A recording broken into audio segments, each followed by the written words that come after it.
Have you ever walked away from a woman feeling hollow, as if she took something vital from you? Not your time, not your pride, but your power? A theft so subtle you can't name it, yet it lingers, a quiet wound in your chest. Somewhere in the dance of your words, your smile, your effort to please, she measured you, weighed you, and left with a piece of your soul you didn't know you'd surrendered. Her silence was a blade, cutting deeper than any insult, and your every attempt to fill that silence, your charm, your wit, your need to be seen, only made you smaller. Why does her stillness make her stronger? Why does your voice, no matter how confident, leave you weaker? This isn't about games or manipulation. It's about something ancient, primal, etched into the bones of existence. Women are not outwitted by words, by clever arguments, by the noise of performance. They are outwitted by presence, by a man's refusal to bend, by a silence so commanding it reshapes the air around him. Nietzsche, the prophet of the untamed soul, saw this truth. True dominance begins not when a man speaks, but when he has no need to. The man who must persuade, who must perform, is already kneeling before the one who merely watches. This is the secret nature has guarded since the dawn of time, a truth modern men are taught to ignore. Power doesn't shout, it whispers, and the man who masters silence becomes the one no woman can decode. Society lied to you. It told you to perform, to speak louder, to dress sharper, to earn more, to weave words that win her heart.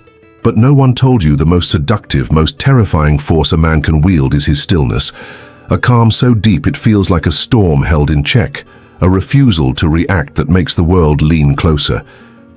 Nietzsche knew this, writing, "The voice of beauty speaks softly. It creeps only into the most awakened souls. If beauty whispers, why do you shout?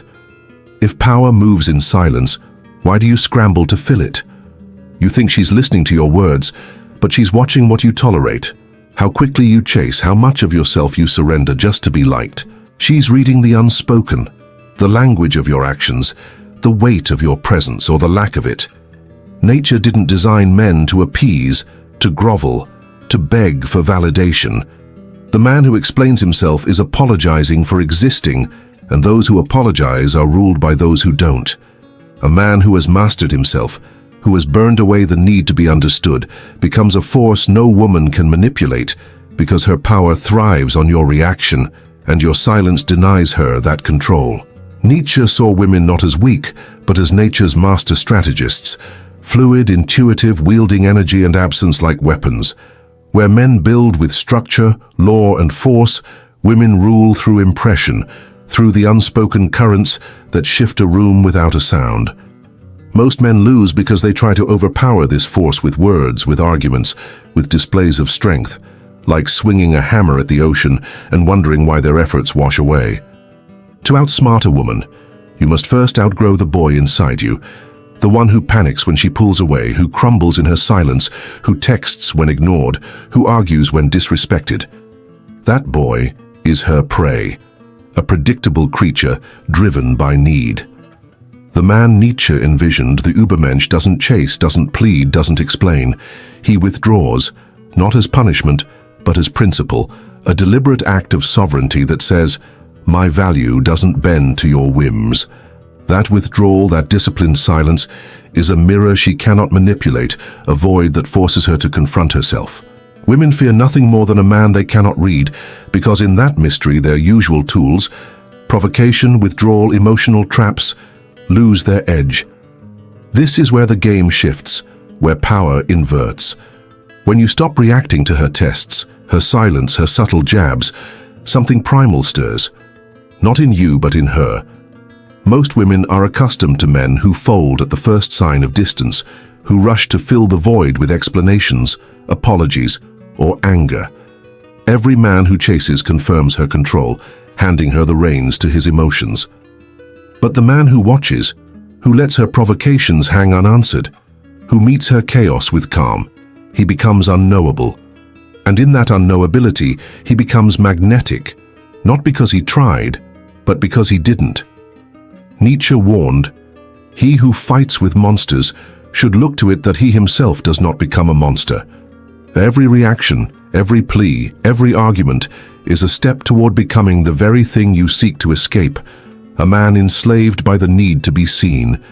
The Übermensch doesn't fight for attention, for explanations, for control. He shapes the world by mastering himself, by refusing to crave what others offer. Being understood is the addiction of the weak, but the man who doesn't need her to see his pain, his truth, his worth, he becomes a force she cannot touch. This silence isn't a tactic, it's liberation. The death of the boy who needed approval and the birth of the man who needs nothing.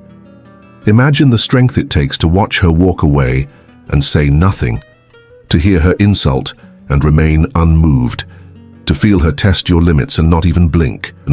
That silence isn't absence. It's presence weaponized, a force that turns her gaze inward. When you say nothing, you force her to hear her own insecurities, her own doubts, her own need for control. She's used to being the mirror, reflecting men's desires back at them, but your stillness makes you the mirror and she sees herself, raw, exposed, uncertain. That's the power of the man Nietzsche envisioned, not the loudest, not the most charming, but the one who doesn't flinch, who doesn't chase, who doesn't bend. You don't outsmart a woman with words. You outsmart her by becoming the one man she cannot predict, the one whose silence denies her the control she's always wielded. This is the brutal truth most men can't face. Your craving for her attention, her apology, her admiration, is your chains. As long as you need her to see you, to choose you, to validate you, you are her subject, not her equal. Silence, disciplined and intentional, is the first step to breaking those chains. When you sit through her silence without anxiety, when you leave her provocations unanswered, when you walk away mid-sentence not to wound but to affirm your own worth, you become a force she cannot manipulate. She expects you to chase, to explain, to react, because every man before you has.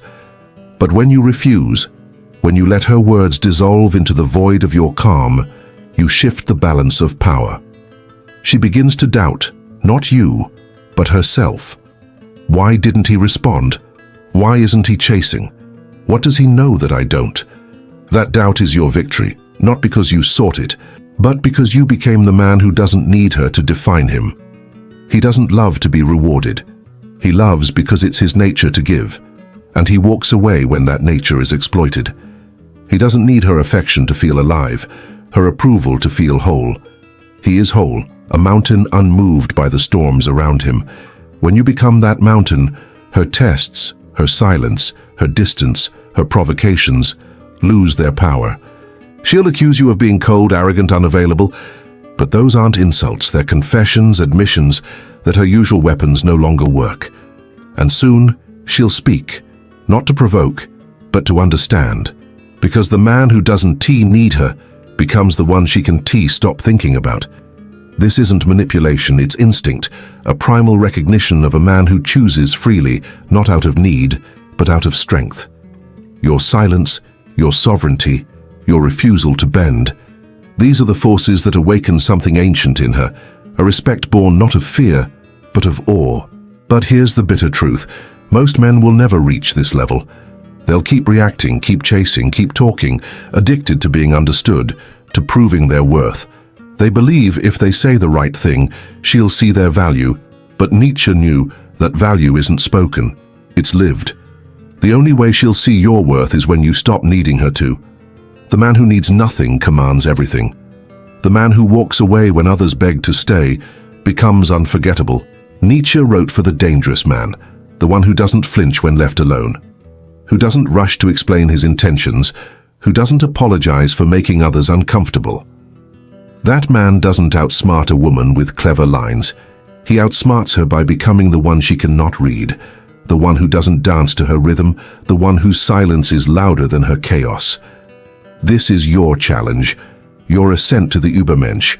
Can you remain still when every instinct screams to react? Can you stay calm when your ego begs for recognition? Can you walk away not to win her back, but to affirm your own worth?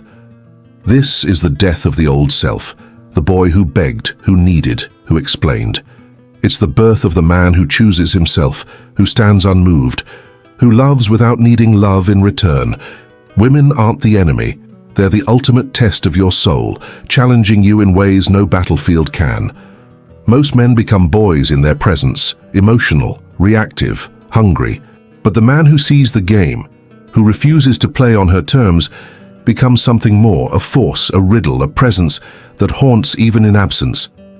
Your silence must come from peace, not anxiety, from clarity, not tactics. If your distance is a ploy, she'll see through it. If your stillness is a mask, she'll break it. But if your silence is rooted in sovereignty, in the unshakable knowledge that you are enough, she'll feel it, and the balance of power will shift.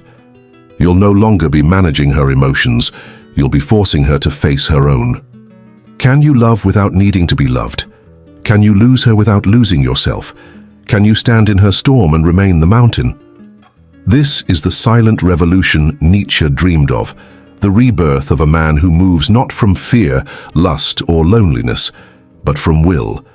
The man who burns away his need for approval becomes the one no woman can forget, not because he tried, but because he existed fully, powerfully, silently.